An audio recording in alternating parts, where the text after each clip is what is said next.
ସମସ୍ତଙ୍କୁ Gurucharan academy YouTube ଚ୍ୟାନେଲ୍ରେ ସ୍ୱାଗତ। ଆଶା କରୁଛି ସମସ୍ତେ ବହୁତ ଭଲରେ ଥିବ। ପିଲାମାନେ ଦେଖ, ଏଥର ଆସୁଥିବା ଆମ ଅର୍ଦ୍ଧବାର୍ଷିକ ପରୀକ୍ଷା, ଯେଉଁଟାକି ପଞ୍ଚମ ଶ୍ରେଣୀର ବିଜ୍ଞାନ ବିଷୟରୁ କେତୋଟି ପ୍ରଶ୍ନ ଆସିଛି, ଯେଉଁ ପ୍ରଶ୍ନ ଗୁଡ଼ିକୁ ଆମେ ବର୍ତ୍ତମାନ ସମାଧାନ କରିବାକୁ ଯାଉଛେ ପିଲାମାନେ।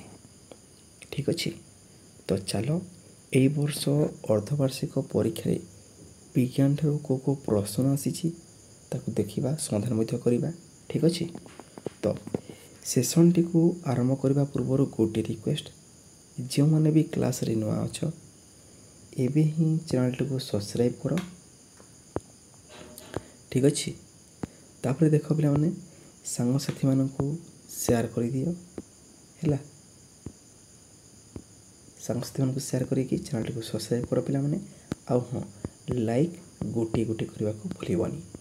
ଠିକ୍ ଅଛି, ଦେଖ ପ୍ରଶ୍ନ କହିଛି ପିଲେ, ଦେଖ 4ଟି ପ୍ରଶ୍ନ ଆସୁଛି 4 ମାର୍କ। ଦେଖ 4ଟି ପ୍ରଶ୍ନ ଆସୁଛି ପିଲାମାନେ ହେଲା, ଆଉ ପ୍ରତ୍ୟେକ ପ୍ରଶ୍ନର ମୂଲ୍ୟ 1 ମାର୍କ। ଆହୁରି ପ୍ରଶ୍ନ ଅଛି, ଦେଖ ପିଲାମାନେ। ଠିକ୍ ଅଛି, ୟାର ଗୋଟେ ଭାଗ ଆସିବ। ଡେସ୍ ମଶା କାମୁଡ଼ିଲେ ମ୍ୟାଲେରିଆ ରୋଗ ହୁଏ। କେଉଁ ମଶା କାମୁଡ଼ିଲେ ମ୍ୟାଲେରିଆ ରୋଗ ହୋଇଥାଏ ପିଲାମାନେ? 3ଟି ଅପସନ୍ ଦେବି। ଗୋଟେ ହେଲା ଦେଖ ମାଇ ଏନୋଫିଲିସ୍ ମଶା, ଆଉ ଗୋଟେ ଏଡିସ୍ ମଶା ପିଲାମାନେ, ଆଉ ଗୋଟେ କ୍ୟୁଲେକ୍ସ ମଶା।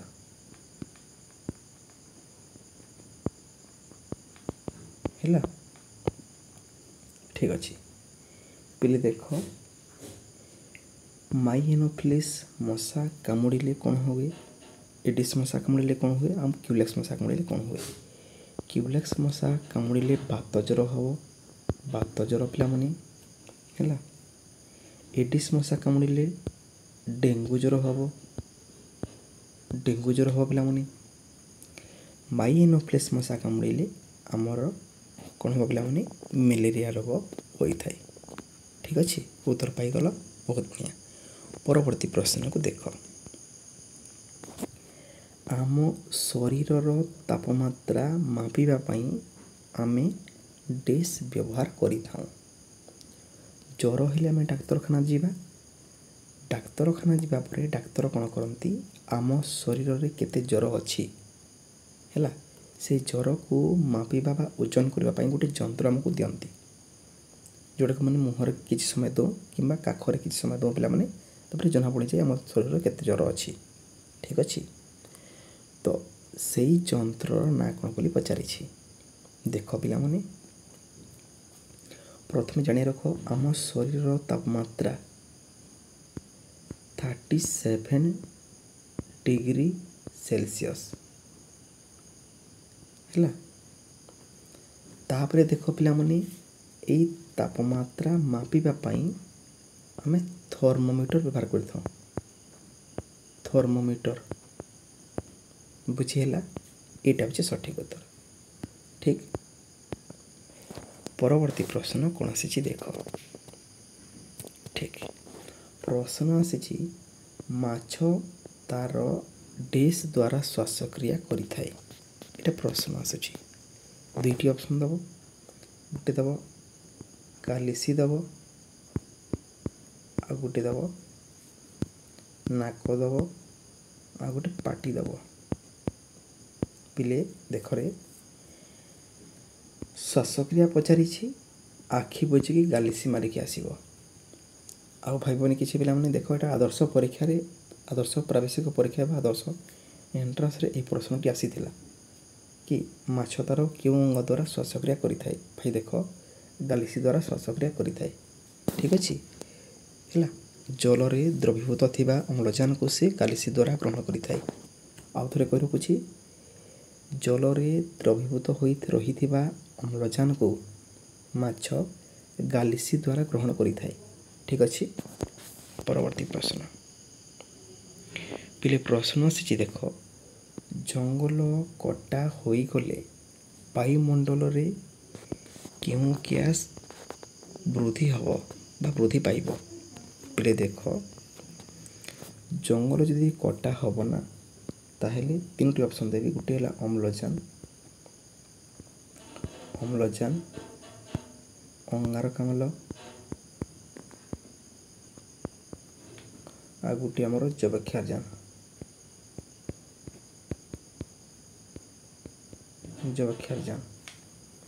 ପିଲେ ଦେଖ ଜଙ୍ଗଲ ବୃଦ୍ଧି ହେଲେ ଅମ୍ଳଜାନର ପରିମାଣ ବଢ଼ିବ।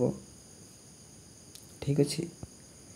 ଆଉ ଗୋଟେ ମନେ ରଖ ପିଲାମାନେ, ଅମ୍ଳଜାନ ଦେଖ ପିଲାମାନେ ନିଆଁ ଜଳିବାରେ ସାହାଯ୍ୟ କରିଥାଏ ହେଲା। ଅଙ୍ଗାରକାମ୍ଳ ଦେଖ ପିଲାମାନେ ନିଆଁ ଲିଭାଇବାରେ ହେଲା ବା ଅଗ୍ନି ନିର୍ବାପକ ଯନ୍ତ୍ରରେ ଅଙ୍ଗାରକାମ୍ଳ ଥାଏ ହେଲା। ଆଉ ସେ ଅଙ୍ଗାରକାମ୍ଳ କେଉଁଠୁ ବୃଦ୍ଧି ହୁଏ ପିଲାମାନେ? ଜଙ୍ଗଲ କଟା ହେଲେ ଯାନବାହନ ଅତ୍ୟଧିକ ଚଲିବ, ଧୂଆଁ ବାହାରିବ, ଯବକ୍ଷାରଜାନ ପ୍ରବଳ ମାତ୍ରାରେ ବୃଦ୍ଧି ପାଇବ। ଠିକ୍ ଅଛି। ତ ଜଙ୍ଗଲ କଟା ହୋଇଗଲେ ପିଲାମାନେ ବାୟୁମଣ୍ଡଳରେ ଅଙ୍ଗାରକାମ୍ଳ ଗ୍ୟାସ୍ ବୃଦ୍ଧି ପାଇଯିବ। ଅପସନ୍ ଡି ହେଉଛି ସଠିକ୍ ଉତ୍ତର। ଠିକ୍ ଅଛି। ପରବର୍ତ୍ତୀ ପ୍ରଶ୍ନ କ'ଣ ଆସିଛି ଦେଖ, ଆମକୁ ଯୋଡ଼ିବାକୁ ପଡ଼ିବ। କ'ଣ କହିଛି ଦେଖ, ପ୍ରଥମ ଯୋଡ଼ା ସମ୍ପର୍କ ଆଧାରରେ ଦ୍ୱିତୀୟ ଯୋଡ଼ାର ଶୂନ୍ୟ ସ୍ଥାନ ପୂରଣ କରିବାକୁ ପଡ଼ିବ। ପିଲେ ଦେଖ ଏହି ପ୍ରଶ୍ନକୁ ସମାଧାନ କରିବା ପୂର୍ବରୁ ଗୋଟେ ରିକ୍ୱେଷ୍ଟ କରିବି, ଯେଉଁମାନେ ବି ନୂଆ ଅଛ ଚ୍ୟାନେଲକୁ ସବସ୍କ୍ରାଇବ୍ କର, ସାଙ୍ଗସାଥିମାନଙ୍କୁ ସେୟାର କରିଦିଅ ଆଉ ହଁ ଲାଇକ୍ କରିବାକୁ ଭୁଲିବନି, ଏତିକି ରିକ୍ୱେଷ୍ଟ। କ'ଣ କହିଛି ଦେଖ ପିଲାମାନେ, ୟାର ମୂଲ୍ୟ କେତେ ମାର୍କ? ନା ୟାର ମୂଲ୍ୟ ମଧ୍ୟ 4 ମାର୍କ। ଠିକ୍ ଅଛି। 4ଟି ପ୍ରଶ୍ନ ଆସୁଛି ଦେଖ। ପରେ କ'ଣ ଆସୁଛି, ଜଳରେ ପଦ୍ମ ରହୁଛି, ମରୁଭୂମିରେ କିଏ ରହିବ? 3ଟି ଅପସନ୍ ଦେବି, ବାଘ ଦେବି ହେଲା, ହାତୀ ଦେବି ଆଉ ଗୋଟେ ଓଟ। ପିଲେ ଦେଖ ବାଘର ଦେଖ ପିଲାମାନେ ଜାଣିଛ ପିଲାମାନେ ସେ ଶିକାର କରିଥାଏ ନାଇଁ କି ହେଲା। ସର୍ପ ନଖ, ଦାନ୍ତ ଏବଂ କେଉଁ ଦ୍ୱାରା? ଗୋଡ଼ ଦ୍ୱାରା ନା। ଠିକ୍, 3ଟି ଦ୍ୱାରା ସେମାନେ କ'ଣ କରିପାରେ? ଶିକାର କରିପାରେ। ହାତୀ ସମସ୍ତେ ଜାଣିଛ ବୃହତ୍ତମ ପ୍ରାଣୀ। ଠିକ୍ ଅଛି। ଓଟ ହେଉଛି ଦେଖ ପିଲାମାନେ ମରୁଭୂମିର ଜାହାଜ। ପ୍ରଶ୍ନ ଆସିବ, ଆଦର୍ଶ ପ୍ରାବେଶିକ ପରୀକ୍ଷାରେ ପ୍ରଶ୍ନ ଆସିଥିଲା ମରୁଭୂମିର ଜାହାଜ କାହାକୁ କୁହାଯାଏ? ଠିକ୍ ଅଛି। ତ ଦେଖ ପିଲାମାନେ ଆଉ ଗୋଟେ କଥା କହି ରଖୁଛି, ଯେଉଁମାନେ ବି ଏହି ବର୍ଷ ନବୋଦୟ ପ୍ରବେଶିକା ପରୀକ୍ଷା, ଆଦର୍ଶ ପ୍ରାବେଶିକ ପରୀକ୍ଷା ଏବଂ ଏକଲବ୍ୟ ପ୍ରାବେଶିକ ପରୀକ୍ଷା ଏଣ୍ଟ୍ରାନ୍ସ ଦେବାକୁ ଯାଉଛ, ଦେଖ ଆମ ଏହି ଗୁରୁଚରଣ ଏକାଡେମୀ ୟୁଟ୍ୟୁବ୍ ଚ୍ୟାନେଲ୍ ଦ୍ୱାରା ପ୍ରତ୍ୟେକ ଦିନ ଅନଲାଇନ୍ ମାଧ୍ୟମରେ କ୍ଲାସ୍ କରାଯାଉଛି, ଯେଉଁଟାକି ଏହି ବର୍ଷ ଆଦର୍ଶ, ନବୋଦୟ, ଏକଲବ୍ୟରେ ସିଲେକ୍ସନ୍ ହେବାରେ 100% ହେଲ୍ପଫୁଲ୍ ହେବ। ଠିକ୍ ଅଛି। ତ ଏବେ ହିଁ ଚ୍ୟାନେଲ୍ଟିକୁ ସବସ୍କ୍ରାଇବ୍ କରିକି ସାଙ୍ଗସାଥିମାନଙ୍କୁ ସେୟାର କରିଦିଅ ଆଉ ହଁ ଲାଇକ୍ ଗୋଟେ କରିବାକୁ ଭୁଲିବନି। ଠିକ୍ ଅଛି। ତ ମରୁଭୂମିର ଜାହାଜ ଓଟକୁ କୁହାଯାଏ। ଠିକ୍ ଅଛି। ଆଉ ମରୁଭୂମିରେ ଓଟ ହିଁ ରହିଥାଏ। ଠିକ୍ ଅଛି। କ୍ଲିୟର। ପରବର୍ତ୍ତୀ ପ୍ରଶ୍ନ ଦେଖ, ଡାକ୍ତରଖାନାରେ କିଏ ରହନ୍ତି? ଡାକ୍ତର ରହନ୍ତି ହେଲା। ଡାକ୍ତରଖାନାରେ ଡାକ୍ତର ରହନ୍ତି। ବିଦ୍ୟାଳୟରେ କେଉଁମାନେ ରହନ୍ତି କହିବ, ରାନ୍ଧୁଣି ଲେଖିବନି। ଠିକ୍ ଅଛି। ବହୁତ ବଢ଼ିଆ। ଡାକ୍ତର ହେବ ନା ଡାକ୍ତର ହେବ କି ସଫେଇ ହେବ ହେଲା, ଲେଖିବ। ଠିକ୍ ଅଛି। ବହୁତ ବଢ଼ିଆ। ପରବର୍ତ୍ତୀ ପ୍ରଶ୍ନ ଦେଖ ପିଲାମାନେ ହେଲା। ହଁ, ଓଟ ଦେଖ ପିଲାମାନେ ଗୋଟାଳିଆ ଖୁରା ଅଛି, ତାର ଗୋଟାଳିଆ ଖୁରା ବା ମାଂସଲ ପାଦ ଦ୍ୱାରା ସେ କ'ଣ କରେ? ମରୁଭୂମିରେ ଚାଲିପାରେ। ଠେକୁଆର କ'ଣ ଅଛି ମୋତେ କହିବ ଆଉ ଲେଖିବ। ଠିକ୍ ଅଛି। ବହୁତ ବଢ଼ିଆ। ପରବର୍ତ୍ତୀ ପ୍ରଶ୍ନ ଦେଖ ପିଲାମାନେ। ଆଚ୍ଛା, ହଁ ଏଇଟା ଆସିଛି ପ୍ରଶ୍ନ, ଏଇଟା ଆସିଛି ନା, ଧନୁଷ୍ଟଙ୍କାର ପ୍ରତିଷେଧକ ପାଇଁ ATS ଦିଆଯାଏ। ଠିକ୍ ଅଛି। ଯକ୍ଷ୍ମା ରୋଗର ପ୍ରତିଷେଧକ ପାଇଁ କେଉଁ ଟୀକା ଦିଆଯାଏ ଲେଖିବ। BCG ଦିଆଯାଏ। ଠିକ୍ ଅଛି। TT ଦିଆଯାଏ। 2ଟି ଅପସନ୍ ଦେବି, TT ଦିଆଯାଏ,